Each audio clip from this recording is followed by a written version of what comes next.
Wow. I can't believe this is going to work. What's up, everyone? My name is Joshua T. Berglan, also known as the world's mayor. And this is the very first world's mayor experience from a different country. Oh, yeah. This is unbelievable, getting the opportunity to do this. I can't even believe the internet is stable enough for me to be able to do this. I'm right now in Bamida, Cameroon, in the middle of a crisis zone, if you will. And I want to be very, very clear. I'm not going to talk about the crisis specifically in any content I create. Those of you who follow me on social media, you already know. I've been posting different videos and some of the amazing events that have happened. I have thousands of pictures and videos on my phone because that's been the best way to record while I've been here. And I don't even know how to go through all of it. It's just all amazing. And I'm just sitting here resting. Today is Monday, and it's such a beautiful night here. The weather is absolutely amazing. And of course, I think it's cold to people here. I mean, I've seen people in winter jackets, and that's mind-blowing because for me, I'm sweating, and there's people in jackets. It's cold to them. But before I get into all of this, I want to just, I'm going to get emotional already.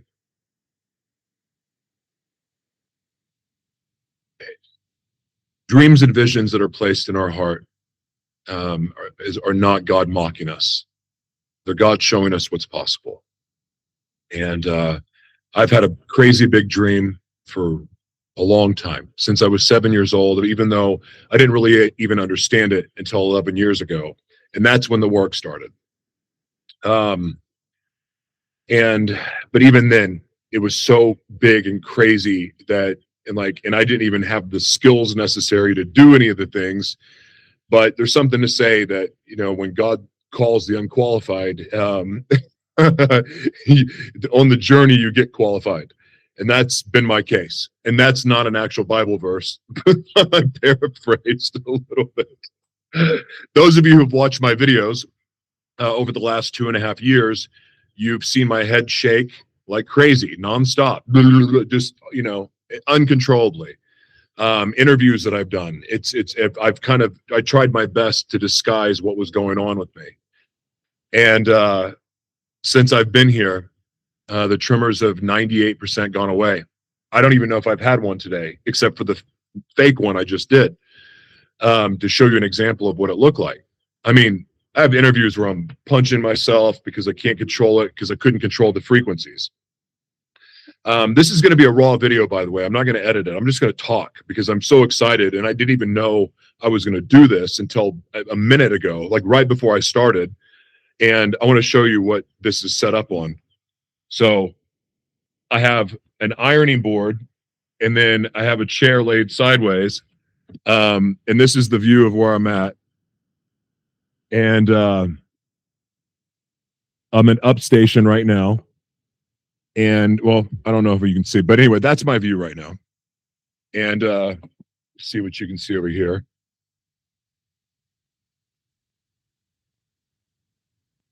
This is my surroundings right now. I love it here. I've been made to feel at home. I've been treated amazing. I'm working with some of the most amazing people I've ever been around in my life. And yet there's nothing that is familiar about it here. The food's different. The sounds are different. The cultures are different. Although the more I've learned about the Bafut people, the more I'm like, wait a second, this is very similar to Viking culture. And I'm part Viking, part Native American, and those cultures seem pretty similar. But oddly enough, it hasn't been a culture shock. And I don't know if it's just the love of people or the energy here.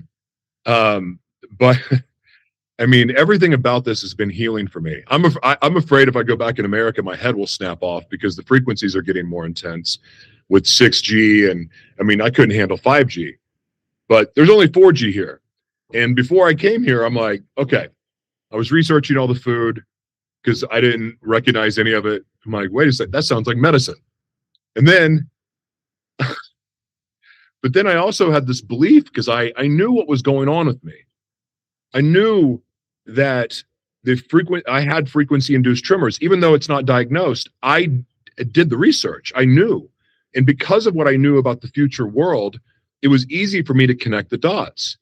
I recognized how when my phone would go off, I would get zapped. I'd be around my every cell phone notification was shooting electricity inside me.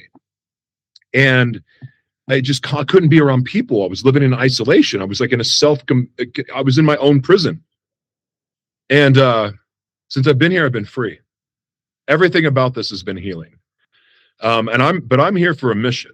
And I've been very fortunate to get to meet with people from the government, community leaders, getting to meet my new tribe of people, the Bafut people, but really even Bamida, Douala, like everyone I'm coming across and getting to sit down and meet with, there's so much alignment. My big crazy vision in America that made no sense just happens to match the vision of people in Cameroon, Africa. And even though I've worked virtually in Africa for 11 years now, Nigeria, Uganda, Ghana, it's all been virtual. And I've had students and I've been mentoring people, but I've never really had perfect alignment with anyone.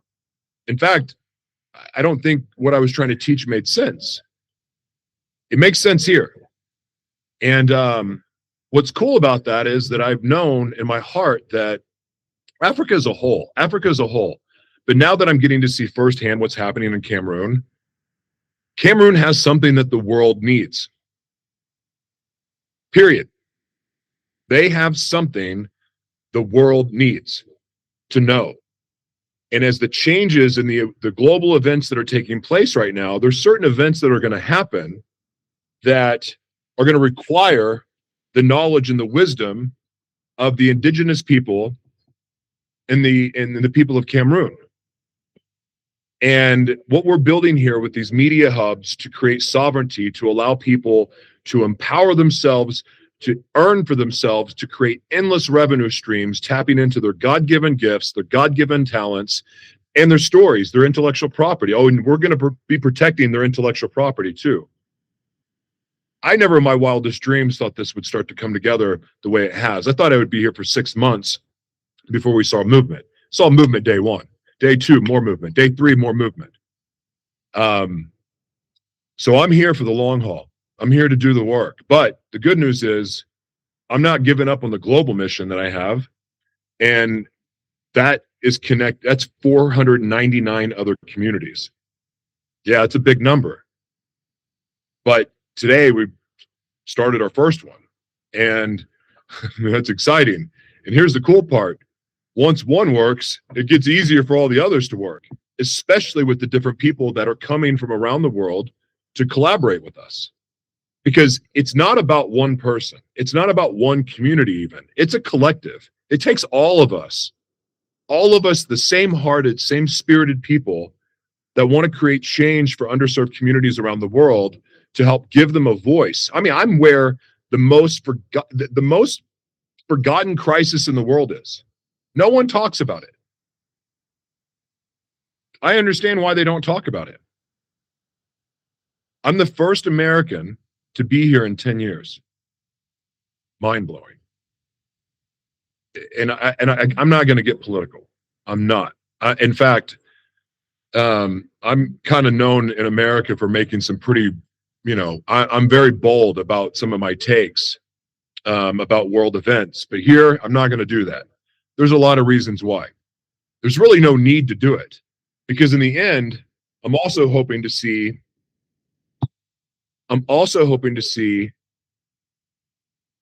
peace happen and people come together and both sides of this confrontation come together. And there's a way to do it.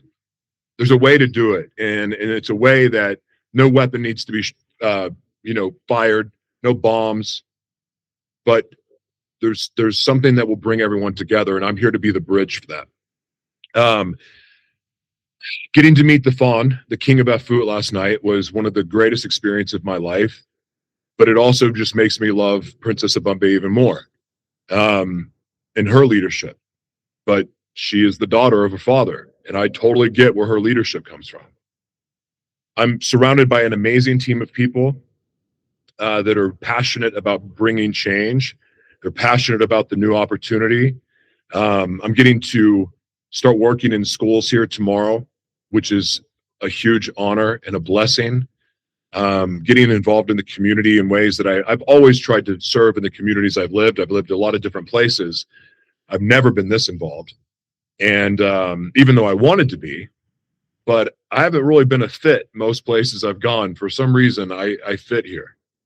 Hold on, I'll be right back.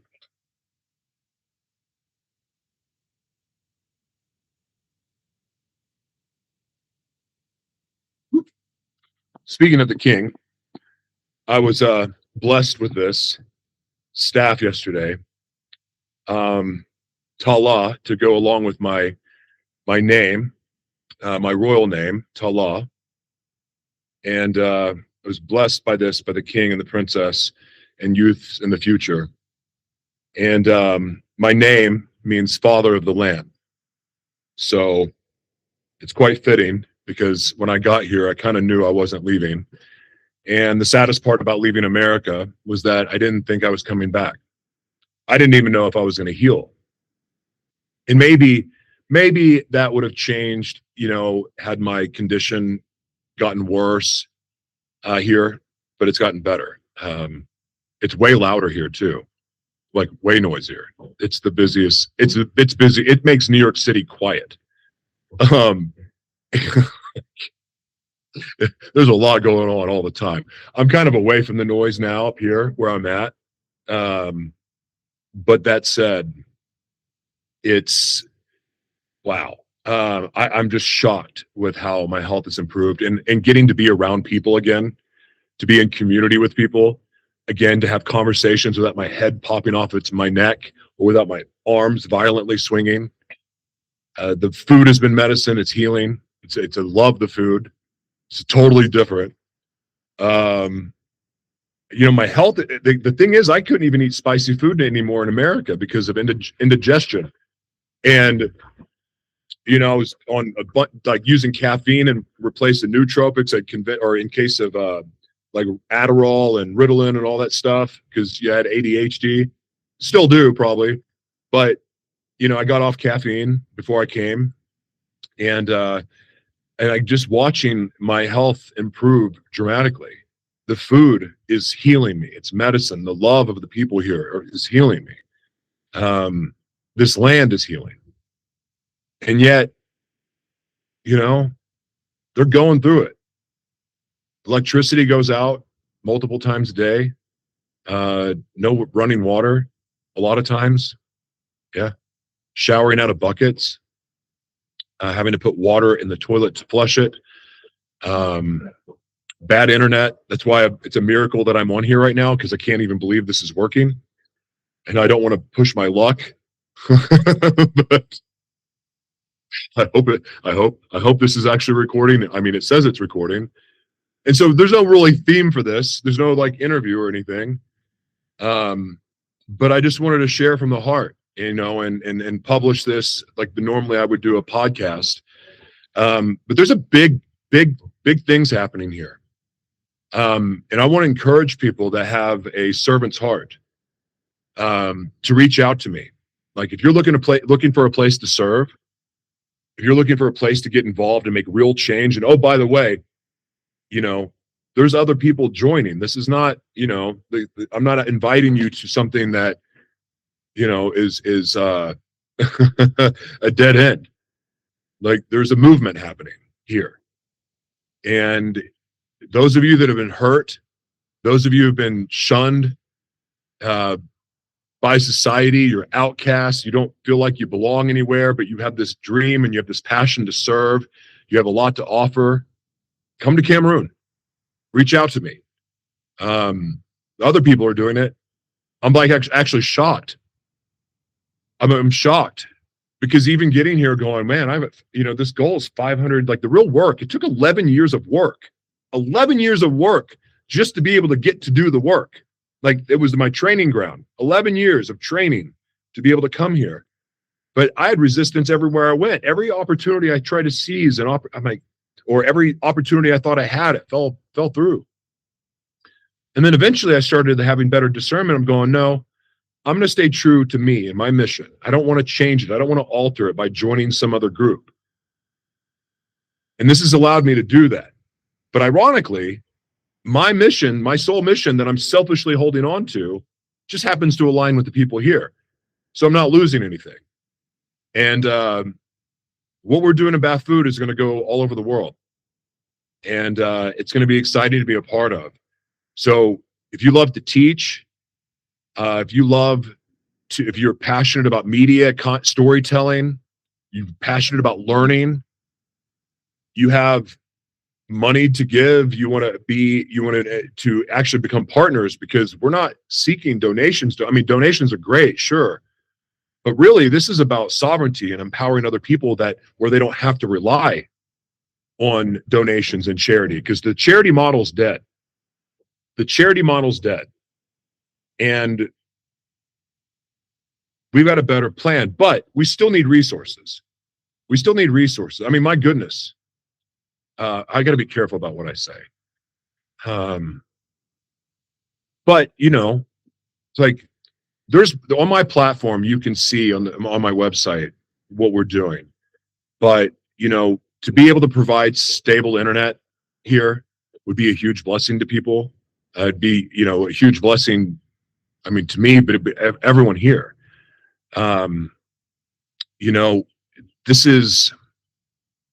It's things like that obviously would be acceptable donations, but ultimately we're seeking all the resources we're asking for are to be able to empower people to earn for themselves. And the one thing that's stopping that is stable internet. That's the truth. Like, once people have stable internet, the rest is there. The rest is there because they have the wisdom and the knowledge. I mean, my goodness, I've seen some of the most amazing artists and some of the most amazing talented people that can create handbags, even African hair, African wigs are extremely beautiful. But the art, the music, the food, like, I'm shocked there's not Cameroonian restaurants all over the world, because the food here is amazing. And it's like a blend of all your favorite things. And it's healthy, So this is not a very unorganized podcast. And, I'm going to do more organized things later. I really just wanted to see if this would work and just started to talk and say whatever came out of me. But it has been a blessing to be here. And I'm encouraging other people that are seeking, have a burning in their heart to make the world a better place. There's no better place in the world to come than here. This is the place to come. This is where you can make change. This is good soil to create change for the people who need it most, because the change that happens here will ripple effect everywhere. Everywhere, all through Africa, the global south, underserved communities all over the world. But it's also going to impact America, where I'm from. The world's changing, and there's about to be a massive shift where before Africa's had its resources, its people raped and pillaged and stolen from, and well, now the world's going to be coming to Africa because it's going to need what it has, but they're going to be coming in a much different way, because Africa is rising, and Africa is going to stand on its own, and they are going to be a leading superpower in this world. Watch. I've been saying it for years. I'm more convinced of it today than I've ever been. But I've been ridiculed on social media for saying this, even using the hashtag Africa Rising. But I'm telling you, it's happening. And if you pay attention to the global events, there's about to be a water crisis. There's about to be electricity issues. They deal with it every day, and they just go on like it's nothing. Power goes out, who cares? Like, whatever, okay. Water, they don't have water, okay. Find a way. They find a way. But they have so much wisdom, so much knowledge, so much talent, and so much love to give and show the world. And I'm here to elevate their messages and to bring that out to the world. but I'm also inviting you to come and be a part of this. My name is Joshua T. Berglan, the world's mayor, and also known as Tala, father of the land. God bless you. Thank you for watching.